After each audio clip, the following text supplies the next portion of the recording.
Ready to spice up your iPhone messages and conversations with a whole universe of emojis. Alright, first things first. Unlock your iPhone and tap on the Settings app. You'll find it on your home screen.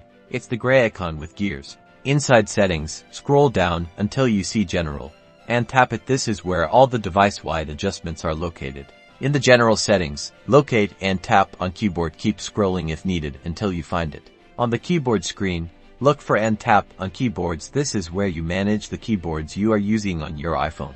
You might already have some keyboards listed here, but we're here to add the emoji keyboard, so tap on Add New Keyboard Euro.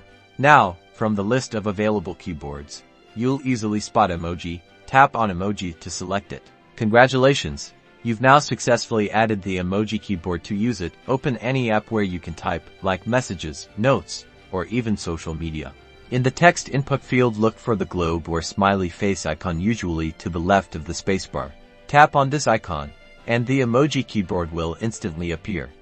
You can scroll through different categories or search for specific emojis using the search bar. Have fun exploring the vast library of emojis, stickers, and expressions. Adding the emoji keyboard takes just a few taps but unlocks endless possibilities for adding fun and personality to your iPhone communications.